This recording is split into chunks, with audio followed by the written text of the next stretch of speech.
pasando en nuestro país y por qué estos niveles de violencia, en este caso serial?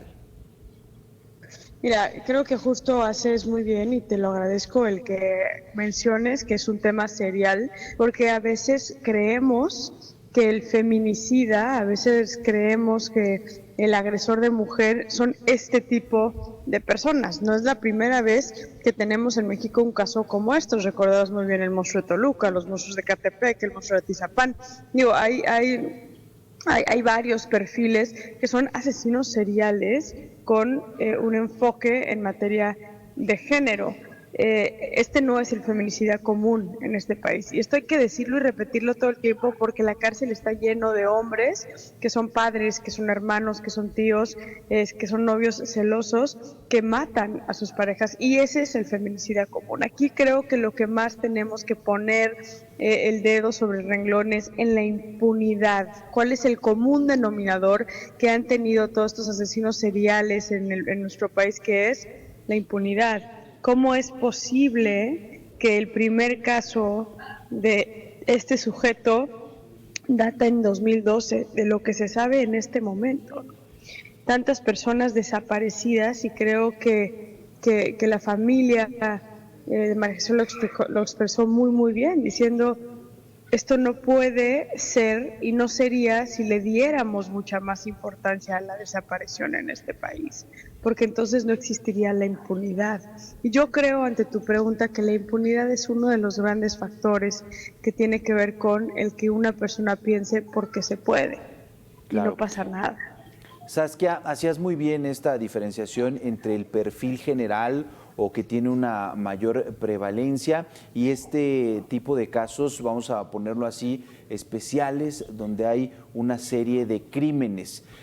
Pero en ambos casos, Saskia, tenemos un escenario que propicia ello, es decir, pues la comunicación de violencia, la normalización de la delincuencia, de los crímenes, los discursos incluso de personajes públicos, puedan ser autoridades o líderes de opinión, en fin, que todo se conjuga cuando no tenemos un sistema de justicia que sea eficiente, y lo mencionabas muy bien, tenemos un 98% de impunidad que es increíble y a la vez devastador.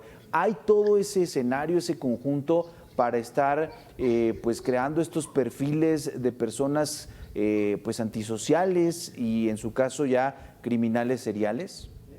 Aquí algo que es muy importante es que el asesino serial o el criminal serial, porque tenemos violadores seriales, tenemos secuestradores seriales, tiene que ver con un tema neuronal, tiene que ver con la carencia de conexiones que hay entre el hipotálamo y el lóbulo frontal que generan la neurona espejo, ¿no? La famosa neurona que tiene el 99% de la población del mundo, que es la capacidad de una persona de sentir o de ponerse en los zapatos de la otra persona. Los psicópatas no la tienen, no tienen esa habilidad empática. La empatía es una emoción que sentimos para poder vivir en comunidad.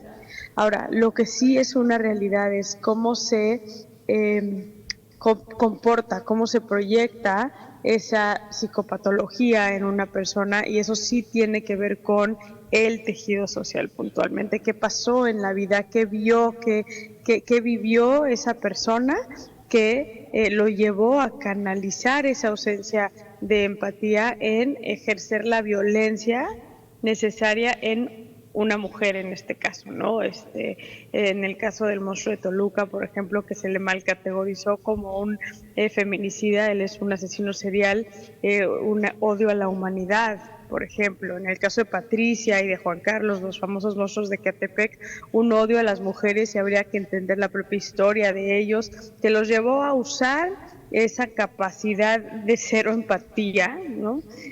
Por el uso de la violencia en este sentido. Pero lo que sí tenemos que decir es, hay ausencia de perfilamiento al momento de la investigación en este tipo de casos, hay impunidad absoluta y hay indiferencia y hay machismo, brutal machismo en quienes hoy sostentan el poder en este país. Y eso hay que decirlo.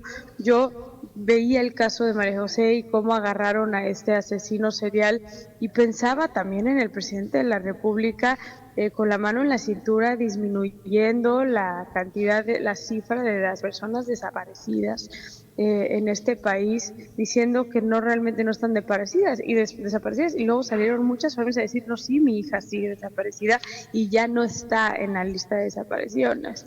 ¿Qué hubiera pasado si hubiéramos buscado a las personas que están desaparecidas? Quizá no habría los niveles de impunidad en el aspecto de alguien puede quitarle la vida a una niña, quitarle la vida a una mujer, a cualquier persona realmente, y seguir durante muchos años. Aquí sabemos de 7 años, más o menos, más, un poco, 12 años, pero hay asesinos seriales como el monstruo de Atizapán que llevaban más de 30 años asesinando mujeres y desapareciendo los cuerpos. El propio Juan Carlos y Patricia llevaban 8 años y Juan Carlos presume que hasta más años llevaban de hacer esto. Y si nos metemos a las investigaciones, en este caso creo que se hizo una investigación muy puntual y ya se categorizó a este tipo como lo que es, pero en el caso del monstruo de Ecatepec, de Juan Carlos y de Patricia, durante muchísimos años las víctimas hacían referencia a las autoridades diciendo, oigan, aquí hay un patrón. Aquí estamos viendo que nuestras hijas, que ya nos conocimos porque estamos buscando a nuestras hijas, pues todas pidieron trabajo.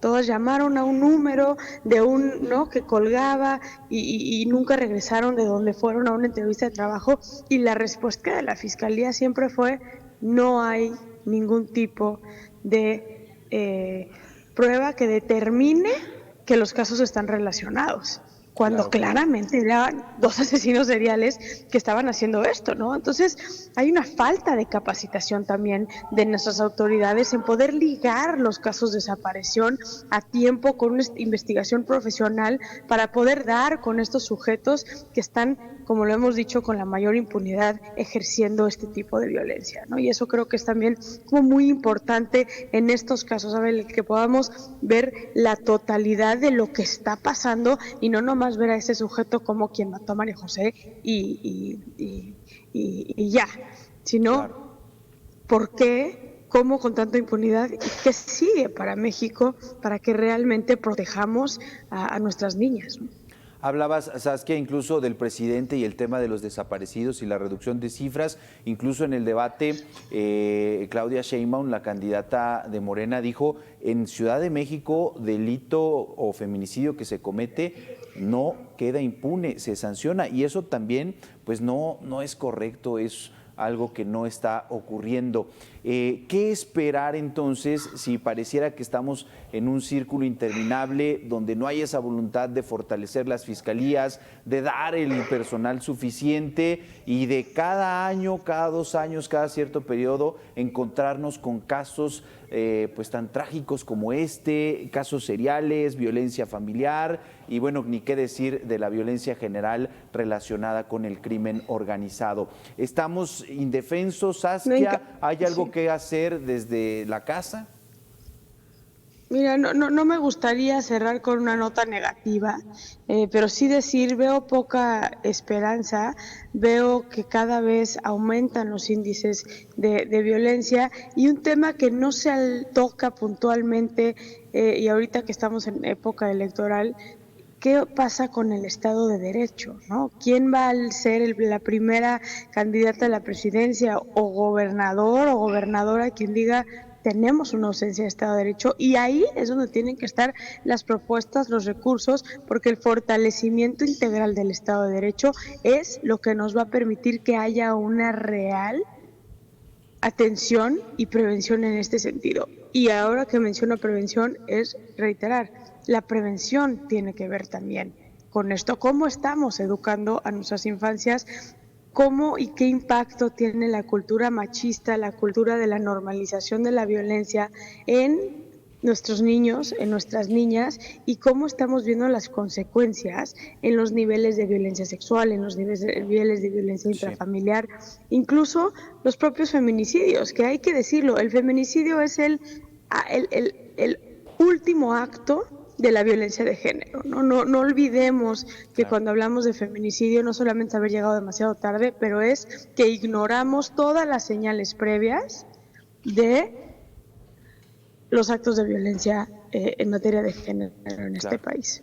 Platicamos esta noche con Saskia Niño de Rivera, ella es presidenta de Reinserta. Desafortunadamente, con este final pues concluyente, es la policía, son los fiscales, son los jueces, el sistema de reinserción y impunidad. no tenemos números positivos. Saskia, gracias por estos minutos para Mega Noticias. Al contrario, un abrazo, muy buenas noches. Buenas noches. 100 palabras de